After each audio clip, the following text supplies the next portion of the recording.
سنی مسلمان بنایا ہے، ہم ہی اہل سنت والے ہیں۔ ہم ہی اس جماعت سے تعلق رکھنے والے لوگ ہیں، اور ہم ہی اس جماعت سے تعلق رکھتے ہیں جس جماعت میں ولی پیدا ہوتے ہیں۔ اس بات پہ جتنا فخر کرے، جتنا ناز کرے، کم ہی کم ہے ہاتھ کنگن کو عارسی کیا، پڑھے لکھے کو فارسی کیا۔ لوگ اگر دلیل کی بات کریں، ہم مفتی رحمت اللہ صاحب کو آگے بڑھا کے چیلنج کر کے کہتے ہیں، اگر کسی پر عقیدہ کی ماں نے دودھ پلایا ہے تو ایک ایسا اللہ والا عالم دین لا کے دکھا دے۔ جس کی نسل میں آج بھی ایسے لوگ پیدا ہو رہے ہیں تو سوچو اس کی نسل میں کیسے کیسے لوگ پیدا ہوئے۔ اللہ کا شکر ہے ہم اہل سنت والجماعت، ٹھیک ہے نا، ہم ہی سنی ہیں، ہم ہی سنی ہیں۔ اس بات پر شک ہے کسی کو؟ ہے نا، سوشل میڈیا کا دور ہے، اللہ خیر فرمائے۔ اب تو دین نہ بندہ سوشل میڈیا سے سیکھ گیا، مفتی گوگل صاحب سے، مفتی گوگل صاحب سے تمام گڑبڑی کرا ہے۔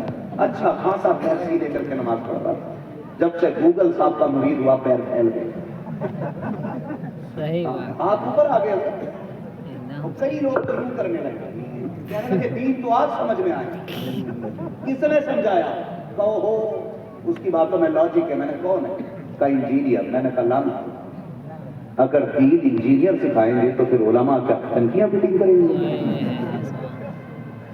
خود فیصلہ کرو، جو ٹنکی فٹنگ کرنے والا ہو، نل لگانے والا وہ دین سکھائے گا۔ آپ سے اتنی چھوٹی سی بحث سے آپ کا کوئی بھی مسئلہ ہونا تو آپ اپنی مسجد کے عالم کے پاس جائیں۔ کس کے پاس جائیں؟ گوگل پہ سرچ نہ کیا کریں، گوگل پہ سارے ہی آ جاتے ہیں، جنہیں کوئی نہیں سنتا انہیں گوگل سنتا، جسے کوئی جلسے میں نہیں بلاتا اسے گوگل بلا لیتا ہے۔ معاف کیجئے گا، نوجوانوں سے گزارش ہے اپنے دینی معاملات میں جلسے ہوں، عرس ہوں، ان محفلوں میں اپنے علماء سے مشورہ لے کے قدم آگے بڑھیں۔ آپ کی چھوٹی سی غلطی پوری قوم کی آخرت کو لے کے ڈوب سکتی ہے۔ برا نہ مانیے گا، تھوڑی کڑوی بات کر رہا ہوں۔ ایک جگہ جلسے میں گئے تو بھائی اس کا پاجامہ ایک بالش پوچھا، عجیب باتیں، اور شاعر بن کے آیا جلسے میں۔ ہم نے کہا اسے کس نے بلایا؟ کمیٹی والے بولے جی ہم نے بلایا۔ میں نے کہا بھائی کہاں سے تعلق رکھتے ہو؟ اس نے کہا جی میں سہارنپور سے فارغ ہوں۔ میں نے کرنے کیا آیا کہ نظم پڑھ دیں۔ میں نے اسے بلایا کیوں بھائی؟ بولے کہ ہم نے نیٹ پہ سنا۔ میں نے کہا ان کی چھٹی کرو، اس لیے آپ سے میری گزارش ہے آپ زیادہ گوگل پہ نہ جائیں۔ یہ 38 سال سے 38 سال سے یہ ادارہ آپ کو جو علماء دے رہا ہے نا، اس لیے نہیں دے رہا ہے کہ آپ گوگل پہ جا کے پوچھ جاؤ، یہ اس لیے دے رہا ہے کہ آپ کو کبھی بھی دین کا مسئلہ اگر پیش ہو تو آپ اپنی مسجد سے جا کر کے اپنے امام سے گفتگو کریں، اپنا مسئلہ اس کے سامنے رکھیں۔ خود بتائیے گوگل پہ سنے ہوئے مسئلے سے 100% متفق ہو سکتے ہیں آپ؟ ہو سکتے ہیں؟ نہیں ہو سکتے نا، دل مطمئن نہیں ہو سکتا، پھر وہاں جا کے رہتا پتہ نہیں صحیح کہا کہ غلط کہا، صحیح کہا کہ نہیں کہا۔ ٹھیک ہے نا، جس امام کو آپ 6000 دیتے ہو نا، اس سے 2 منٹ بات کر لو، دل بھی مطمئن ہو جائے گا، روح بھی مطمئن ہو جائے گا۔ اور خاص کر کے ہمارے وہ نوجوان جو عصری تعلیم میں زیادہ لگے رہتے ہیں اور وہ یہ بہانہ کر لیتے ہیں جی ہمیں مولویوں کی باتوں میں نہیں آنا، ہمارے لیے اتنا کافی ہے کہ ہم اللہ کو مانتے، رسول اللہ کو مانتے، باقی یہ جھگڑے صرف مولویوں کے، اس کا دین سے مطلب نہیں ہے۔ تو ان لوگوں سے میں گزارش کروں گا خدا کے واسطے اپنے اوپر رحم کریں اور اپنے آپ کو جہنم کی آگ سے بچائیں۔ یہ جماعتیں، یہ فرقے مولویوں نے نہیں بنائے، یہ میرے نبی کا اعلان تھا، ہے اور رہے گا کہ میری امت میں 73 فرقے ہوں گے، ان میں سے صرف ایک فرقہ جنتی ہوگا۔ تو آپ سے بھی گزارش ہے، بڑی تیزی سے گمراہی ہمارے گھروں تک آ گئی، ہمارے گھروں تک آ گئی، اور اتنی تیزی سے گمراہی پھیلتی جا رہی ہے کہ نوجوان بدلتے جا رہے ہیں۔ ایک تو وہ طبقہ جو سوشل میڈیا پہ انجینئر کو سنتا ہے، اور ایک وہ طبقہ جو 10 سال سعودی میں گاڑی چلا کے آتا ہے، وہ یہاں آتے ہی پیر پھیلا دیتا ہے، کہتا اصل دین تو مکے میں دیکھا ہے، تو مکے میں تو دیکھے گا کیونکہ تیرے باپ نے کبھی مدرسہ دکھایا۔ اور میں ہر باپ سے گزارش کروں گا اپنے بیٹے کو انجینئر بنائیے، آپ کی مرضی ہے، ڈاکٹر بنائیے، آپ کی مرضی ہے، MBBS بنائیے، آپ کی مرضی ہے، PMS بنائیے، آپ کی مرضی ہے، IAS بنائیے، آپ کی مرضی ہے، IPS بنائیے، آپ کی مرضی ہے، لیکن کم سے کم 1 سال کے لیے اپنے بیٹے کو مدرسے کی دال کھانے کے لیے ضرور بھیجے گا، اس لیے کہ جس کے حلق سے مدرسے کے 3 وقت کے نقلے اتر جاتے ہیں وہ غریب ہو کے تو مر سکتا ہے لیکن بے دین ہو کر کے نہیں۔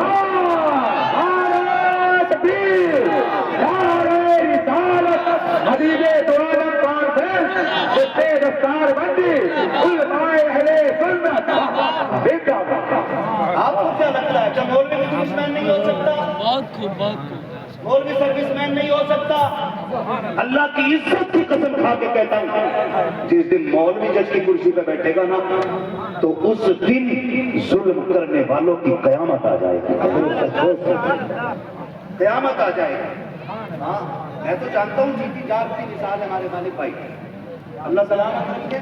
آپ کے اسی ضلع سے پاری ہوئی، آپ کے اسی ضلع سے پاری ہوئی، بھدوئی سے فارغ ہے اور بہت بڑے بزنس مین ہیں، تو کیا ہماری جماعت کے لوگ ایسے نہیں ہو سکتے؟ مجھے تو کبھی کبھی دکھ ہوتا ہے، دل کے پھپھوں کے جل اٹھے سینے کے داغ سے اس گھر کو آگ لگ گئی، گھر کے چلا نام محمد عمران ہے، MBBS بن گیا تو قرآن والے کو عزت دینے تیار ہو؟ کیا لگتا ہے تجھے کہ یہ جو قرآن والی جماعت ہے یہ کوئی ایسی ہے بٹن دبا اور بن گئے؟ بڑے سے بڑے لا قانون کے جاننے والے کو لے کر کے آئیے آپ، بڑے سے بڑے، اور وہ اپنے قانون کی کتاب کے 10 فرق من وان سنا دے، منہ مانگا انعام دوں گا۔ اور ہمارے اس ادارے میں ایک قانون کی کتاب رب نے عطا کی ہے، اگر ایک بھی حافظ قرآن 30 پارے پورے نہ سنا دے تو پھر جو چاہے وہ سزا دے۔ کس کی بات کرتے ہو آپ؟ کس قانون کی بات کرتے ہو آپ عزت نہیں دیتے؟ جب ہم یہ عزت نہیں دیں گے تو ہمیں غیروں سے کیا توقع ہو سکتی ہے؟ آپ MBBS بن گئے، آپ PMS بن گئے، آپ جس کرسی پہ بیٹھے ہو اللہ قادر مطلق ہے، جب موت دے گا تو تیری بنائی ہوئی دوا تیرے کام نہیں آ پائے گا۔ جا نکلے، بڑے بڑے حکیموں کو جانتا ہوں، بڑے بڑے طبیبوں کو جانتا ہوں میں کہ پوری زندگی دنیا بھر کا علاج کرتے رہے اور جب موت آئی تو 3 سال کومے میں پڑے رہے اور کوئی دوا ان کو ہوش میں نہ لا سکتا۔ ہم ذرا دیکھیں ہم نے کیا عزت دی ان کو۔ کوئی کہہ رہا ہے یہ زکوٰۃ والے، ابھی حضرت کی زبانی سنا، دل روتا ہے، دل خون کے آنسو روتے ہیں، دکھ ہوتا ہے جب مدرسے چلانے والوں کی آپ تاریخ دیکھیں۔ کیا کہا کہ اگر یہی جماعت تمہارے باپ کو بخشوانے کے لیے تیجے والے دن گھر پہنچ جائے تو تم قتلوں میں بچ جاتے ہو، اور جب یہی رمضان کے مہینے میں مدرسے کے لیے آ جائے تو تمہاری نظر میں ایک ہلدی خریدنے والے کی عزت زیادہ ہوتی ہے، قرآن پڑھانے والے کی عزت کم ہو جاتی ہے۔ کیوں؟ صرف اس لیے، یہ سچی بات ہے۔ حالت روزے کی حالت، روزے کی حالت 10 کلومیٹر جانا پڑے نا، کہہ رہے نہیں حضرت روزہ اس لیے نہیں رکھا کیونکہ 10 کلومیٹر دور جانا ہے نا، بس کی بات نہیں تھی۔ میں سلام کرتا ہوں اس جماعت کو، 10 کلو نہیں، یہ ہزار کلومیٹر چلے جاتے ہیں، نہ رب کا قرآن چھوڑتے ہیں نہ قرآن کے فرمائے گئے فرمودات چھوڑا ہے نا۔ دکھ ہوتا ہے، دکھ ہوتا ہے۔ اللہ نے آپ کو دولت دی ہے تو پھر اکڑ کس بات کی ہے حضرت جی؟ ہم نے دیکھا ہے، ہم نے دیکھا، ہاں ہمت نہیں ہوتی ہے۔ ہم نے دیکھا اس چیز کو، رمضان کا مہینہ آتا ہے اور کوئی قرآن والا آ جائے، بھلے سامان لینے کے لیے آئے، سامان اپنی ضرورت کا سامان لینے آئے نا تو دکاندار منہ پھیر دیتا کہ لگتا ہے رسید جیب میں رکھ کے لایا ہو۔ کدھر رکھ کر آئے ہو؟ جیب میں۔ اور عجیب تماشا چل دیا، عجیب تماشا کریں جی، ہم زکوٰۃ کا جو ہے نا کھانا بانٹ دیتے ہیں رمضان میں۔ پوری گارنٹی کے ساتھ کہتا ہوں یہ ہمارے سر کے تاج بیٹھے ہوئے، کلیجے کی ٹھنڈک ہے، پوچھے خدا کی قسم 1000 زندگیاں قربان ہو جائے تاکہ محمد کے دین کا چراغ جلتا ہے۔ آپ روٹی کو ترجیح دیتے ہو، آپ کپڑوں کو ترجیح دے رہے ہیں، آپ کھانے کو ترجیح دے رہے ہیں۔ اللہ کرے کہ یہ پیسہ آپ کا اداروں میں لگے اور اس ادارے سے قرآن والے فارغ ہو کر کے آپ کی بستیوں کا چراغ بن کے ہو جائے۔ موقع نہیں دیا جا رہا ہے تنظیموں کا، جماعتوں کا، معاف کیجیے گا، ہم تو زکوٰۃ اس تنظیم کو دیتے ہیں جہاں چرچا زیادہ ہو جائے، نام ہو جائے، کس کو دیا؟ اپنا تنظیم کو دیا. کیوں؟ ان مدارس کو دینے میں کیا بات کی تھی؟ انہیں کون جانتا ہے؟ انہیں تو صرف خالی یہی کسی علاقے کے لوگ جانتے ہیں. ان کو دیا نا تو سوشل اس پر انٹرنیشنل لسٹ میں ہمارا نام آیا. سن کوئی فرق نہیں پڑتا انٹرنیشنل لسٹ میں نام آئے نہ آئے، مزہ تو تب ہے جب قیامت کے دن ان لوگوں میں نام آ جائے جن پہ رب کے کرم کی بارش ہو رہی ہے. اس سے بڑی کوئی بات نہیں، اس سے بڑی کوئی بات نہیں ہو سکتی ہے. جن کا تعلق انٹرنیشنل مولویوں سے وہ پھٹا جا رہا ہے، وہ خود آدھا مولوی مصطفیٰ کرتے ہو گئے. ان کی کوئی عزت نہیں. یہ علماء، یہ نماز پڑھانے والے، ہم نے کیا عزت دی آدمی کو؟ اور پھر کس کرم کی امید لے کے بیٹھے؟ اس کرم کی تو ہم نے ذلیل کر کے ان کی جھولی میں پیسے ڈالے. دکانداروں کو آپ دیکھیے رمضان میں، معاف کیجیے گا بات زیادہ کڑوی لگ جائے گی مگر دل دکھتا ہے. میں چاپلوسی کر کے دعویٰ کرا کے پیسے لوٹ کے نہیں لے کے جاؤں گا. اتنا کڑوا بولوں گا کہ میری بات قبر میں بھی یاد آئے اور حشر میں بھی یاد آنی چاہیے. سننا بہت بہت رمضان کا مہینہ ہوتا ہے، یہی مدرسے والے لوگ جاتے ہیں، ہماری جماعت جاتی ہے. تو نا جو بھنڈی بیچ رہا ہوتا ہے یا مطلب جس کو دکان ہے نا کوئی پرچون کا سامان رکھ رہا ہے، تو اب جا کے مولا میں کھڑے ہو گئے تو دیکھتا نہیں ہوتا. دعا سلام سے مطلب نہیں، دیکھتا نہیں. ہاں ہاں تمہاری کتنی ہلدی ہے؟ 100 گرام. تمہارا کتنا دھنیا؟ اب عالم کہہ رہا بھائی وقت ہو رہا ہے ذرا زور کا، سن لینا، کھڑے رہو کھڑے رہو. پھر اگر نماز کا وقت قریب آ رہا ہے، مولوی پھر کہہ رہا ہے بیچارہ جناب ظہر کا وقت ہو رہا ہے، ذرا میری 2 منٹ سن لیں. کہتا تم تو ڈھالی، تمہیں کیا مطلب، تم کھڑے رہو. یہ جملے ہوتے ہیں ہمارے لیے. سنیں ذرا، اللہ نے دولت دی ہے نا تو گھمنڈ نہ کر. اگر وہ دینا جانتا ہے تو وہ لینا بھی جانتا ہے. اگر وہ دینا جانتا ہے تو وہ زور سے دینا جانتا ہے تو وہ لینا بھی جانتا ہے. علامہ رومی نے ایک واقعہ تحریر فرمایا، توجہ ہے سارے لوگ، اللہ کرے یہ بات دل میں اتر جائے. کبھی دولت پہ گھمنڈ نہ کرنا. علامہ رومی نے ایک واقعہ تحریر فرمایا، میں نہ گلا جوڑا دولہا دلہن شادی ہوئی، دسترخوان پہ بیٹھ کے کھانا کھا رہے، آواز لگی اللہ کے نام کو کچھ دے دو. علامہ رومی لکھتے اس کو، کہتے کہ اس نے بیوی سے کہا تو جا تو دے کے آ جا. بیوی دروازے پہ آئی اور جیسے بھیک دینے کے لیے آئی نا، وہ واپس میں جا سکی. وہ توڑ کے آیا، اس نے دیکھا بیوی گئی تھی، آئی نہیں. آ کے دیکھا دروازے پہ بے ہوش پڑی ہے. بیوی کو اٹھایا، پانی نہیں چھڑکا، ہوش میں آئی. کہا کیا ہو گیا؟ اس کی آنکھ میں آنسو تھے. اس نے کہا جو میں نے جو دیکھا ہے وہ کبھی نہیں دیکھا. کہا کیا ہوا؟ کہا راز ہے. کہا کیا؟ کہا سنیں آپ کو شاید پتہ نہ ہو تو میں بتا دوں. کہا کیا؟ کہ آپ سے پہلے بھی میں کسی اور کے نکاح میں تھی. وہ بڑا امیر کبیر بندہ تھا، بڑے پیسے والا تھا. کہا کہ جب اس کے نکاح میں تھی نا، ایک دن اس کے دروازے پر فقیر آیا اور اس نے کہا اللہ کے نام پہ کچھ دو.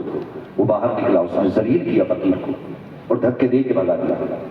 دھکے دے کے بھگا دیا. اس نے کہا تو اس فقیر کو اس نے دھکے دے کے بھگا دیا. اس کے گھر پہ وہ بوال آیا کہ نہ وہ دولت والا رہا اور میں بھی اس کے نکاح سے نکل گئی. آج رب کا کرم دیکھیں کہ میں آپ کے نکاح میں واقعی ہوں، لیکن آج جو فقیر دروازے پہ آیا تھا وہ میرا پہلا والا شوہر تھا. جانتے ہیں اس نے کیا کہا؟ اس نے کہا جو فقیر بن کے آیا تھا آج وہ تیرا پہلا والا شوہر تھا. آج تو جس کے نکاح میں ہے نا، یہ وہ ہے جو تیرے دروازے پہ فقیر بن کے آیا. اس نے کہا یہ رب کا کرم ہے، اسے وقت بدلنے میں دیر نہیں لگتی ہے. اور بھائی تیرے دروازے پہ اگر عالم آ کے کھڑا ہو جائے اسے عزت دے. یہ کیا کھڑے رہو تم کھانے، تمہیں کیا کام ہے؟ دکھتا نہیں گراہک کے میرے پاس. روزی کون دیتا ہے؟ سارے بولے اللہ. جن کا عقیدہ وہی بولے اللہ. روزی کون دیتا ہے؟ اللہ. پیچھے والے بھی بولے کون دیتا ہے؟ اللہ. رزق کا مالک کون؟ زندگی کا مالک کون؟ موت کا مالک کون؟ اور بھائی غریب وہ چاہے تو بنا دے، امیر وہ چاہے تو بنا دے. سب کا مالک اللہ، سب کا مالک اللہ. نوجوانوں میری بات غور سے سننا، سب کا مالک اللہ. جب اللہ سب کا مالک ہے تو گراہکوں پہ بھروسہ کر کے کیوں بیٹھا ہے؟ ان کے مقابلے میں تعلیم کی عزت نہیں. وہ کہہ رہے چلو چلو پھر آ جاتا. آدھا گھنٹے کھڑا رکھ کے پھر کہتا ہاں بتاؤ. کہہ رہا ہے یہ رسید ہے آپ کی. عالم نے کہا یہ رسید ہے آپ کی. تو کہہ رہا ہے کہ میں پچھلے سال کی دیکھوں گا پھر تمہیں دوں گا. کیا تھا تمہارا؟ ہاں کہ نہیں اتنا تھا کہ نہ مجھے یقین نہیں ہے، یاد نہیں رہتا، میں رسید پچھلی والی دیکھوں گا.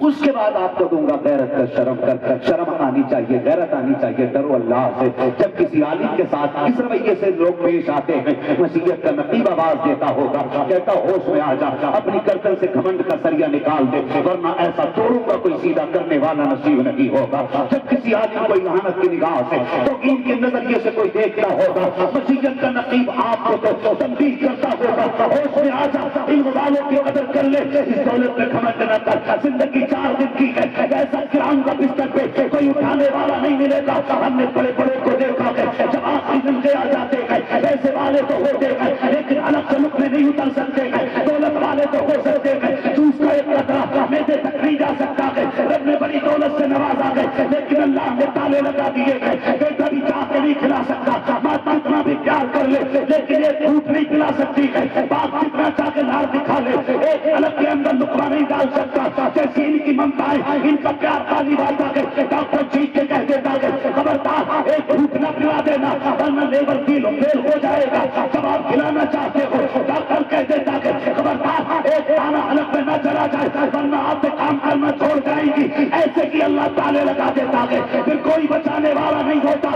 ہم نے آکسیجن کے ماسکوں کے نیچے دبے ہوئے گھمنڈ کے پتلوں کو دیکھا ہے کہ ان کے اپنے رشتے دار آتے ہیں، کوئی جوس لے کے آتا ہے، کوئی پھل لے کے آتا ہے، لیکن لانے کے بعد بیماروں کے کوئی کام نہیں آتے ہیں، جاؤ کبھی غور سے دیکھو ان کی آنکھوں سے بہنے والے آنسو، وہ تم سے یہی کہتے ہیں وہ جوس لانے والوں ہمیں اس کی ضرورت لگی ہے، پھل لانے والوں ہمیں اس کی ضرورت لگی ہے، آپ کیا چاہیے آج اس کی ضرورت ہے، کاش اگر آ رہے تھے تو جوس کی جگہ سورہ یاسین کا پانی لے کے آ جاتے، سورہ رحمان کا پانی لے کے آ جاتے، سورہ ملک کا پانی لے کے آ جاتے، آنے والوں پھل نہ لاتے، ہمارے لیے اگر لانا تھا قرآن کا تحفہ لے کے سبحان اللہ، نعرہ تکبیر، نعرہ رسالت، وصلت اعلیٰ حضرت حبیب دو عالم